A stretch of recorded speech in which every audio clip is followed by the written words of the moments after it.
नमस्कार, मैं संतोष मणिपाल आप लोग को स्वागत करता हूँ मैजिक वर्ल्ड पे। आज आप लोग को साथ एक ऐसा मैजिक कहानी लेके आया हूँ जो कहानी आप लोग को ज़िंदगी में बहुत सारा उतार चढ़ाव लेके आने वाला है। यानी कि इस कहानी में एक ऐसा इंसान को वर्णन किया गया है कि अगर ऐसा इंसान अगर आप लोग को ज़िंदगी में यानी आप लोग को साथ में रहता है तो आप लोग को ज़िंदगी बर्बाद करने वाला है। तो जानिए आप लोग को ज़िंदगी कौन बर्बाद कर रहा है और कैसे बर्बाद कर रहा है। जानने के लिए बिना स्किप के अंत तक जरूर देखिएगा। तो कहानी शुरू होता है एक गांव से। एक गांव में क्या होता है, एक ऐसा इंसान होता है जो सारा इंसान को एक दूसरे से झगड़ा लगाते घूमता है। यानी कि बच्चों को बात पेरेंट्स को बताते हैं, पेरेंट्स को बात बच्चों को बताकर एक दूसरे में झगड़ा लगाकर वो ब्लैकमेल करता है, यानी मौका का फ़ायदा उठाता है। वो इंसान चारों तरफ दंगा ही दंगा करवा देता है, सारा इंसान में एक दूसरे से दंगा करवा देता है।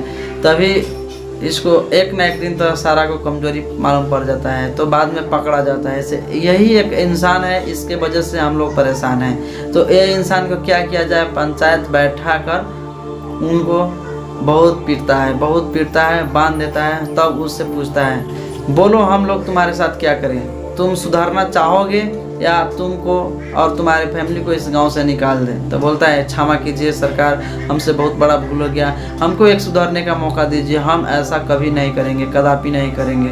हम अब कभी किसी को बात नहीं कहेंगे, कभी किसी को झगड़ा नहीं लगाएंगे, हमको रहने का मौका दीजिए, हम पर दया कीजिए, हमारे फैमिली को इस गाँव से मत निकालिए। तो बोलता है, लेकिन तुम गाँव में रहोगे तो कुछ न कुछ जरूर करोगे। हम सारा लोग को निर्णय है कि तुम इस गांव के मठ में रहो, मंदिर में, भगवान के मंदिर में रहो, पुजारी के साथ तुम वहीं पर रहो, तुम्हारा फैमिली के सारा खर्चा के बाद हम लोग देंगे, लेकिन तुम गांव से निकलकर उस मंदिर में रहो। उस मंदिर में रहोगे तभी तुमको क्षमा करूंगा, नहीं तो नहीं।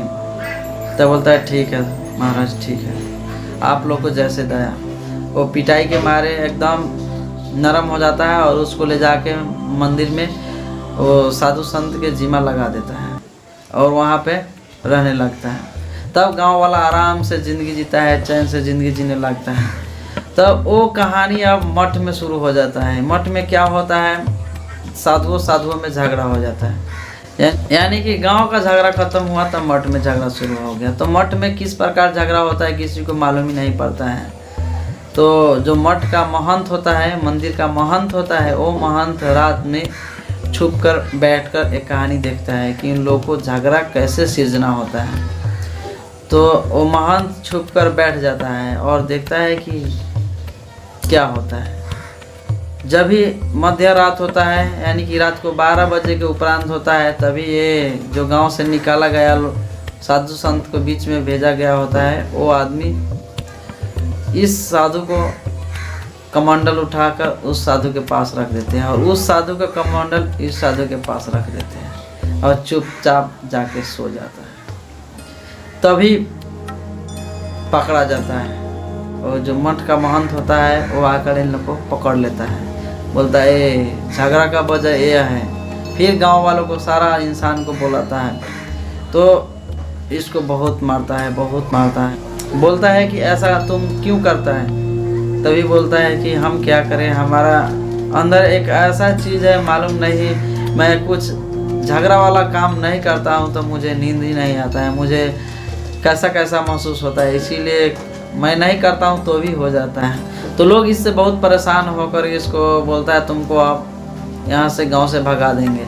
तो बोलता है, नहीं महाराज, अब छोड़ दीजिए, हमारा तो अब थोड़ी समय बच गया है, अब थोड़ा दिन बच गया है, थोड़ा दिन के बाद में मैं मरूंगा, मैं वृद्ध हो गया, अब ऐसा नहीं करूँगा, हमको कम से कम लास्ट चांस दीजिए अपने जीवन सुधारने के लिए। तो इंसान को लास्ट अवस्था हो जाता है। तो थोड़ा दिन के बाद में ये इंसान सारा गांव वालों को, सारा साधु संत को बुलाता है, बोलता है, अब मैं ज़्यादा दिन नहीं बाँचूंगा, अब क्या करना है। हमने इस गांव वालों को बहुत सताया है, सारा इंसान को सताया है, तो मैं भी चाहता हूं कि मैं मर जाऊं, मरने के बाद में मुझे कोई नहीं दाह संस्कार करेगा, मैं यहाँ से अर्थी में सच के नहीं जाना चाहता हूं। आप लोगों को जितना दिल दुखाया हो उतना आप लोग हमको प्रायश्चित करने का मौका दीजिए।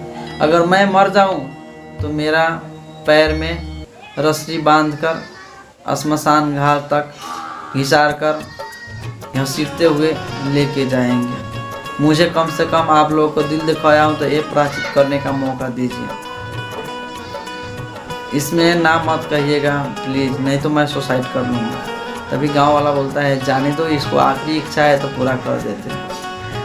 दिन बीतता है, कुछ दिन के बाद में ये इंसान मर जाता है तो इसके कहने का मुताबिक गांव वालों, सारा सरपंच ने, सारा मेन जो आगे का मुखिया लोग होता है वो सारा इंसान बोलता है हाँ ठीक है, इसका आखिरी इच्छा था हम लोग को पूरा करना ही पड़ेगा।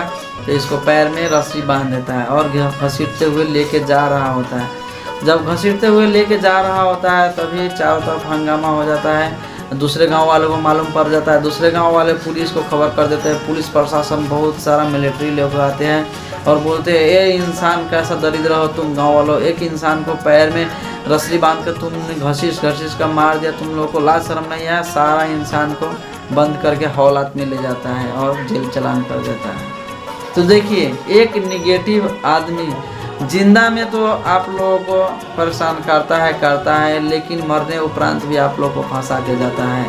तो आप लोगों को ज़िंदगी में अगर नेगेटिव सेंस का यानी नकारात्मक विचार का इंसान है तो उसे किक मारिए, लात मारिए और अपने संगत से बाहर निकालिए, नहीं तो आपको कोई शुभ काम करने नहीं देगा। तो कैसा लगा आज की कहानी? आप लोग सपोर्ट के लिए एक लाइक ज़रूर कीजिएगा और कमेंट कीजिएगा, और जो नए हैं वो सब्सक्राइब कीजिएगा और अपने दोस्तों को साथ शेयर कीजिएगा और बेल आइकन का बटन दबा दीजिएगा, क्योंकि इससे सबसे पहले आप लोग का ऐसा कहानी मिलता रहे। Thank you for watching.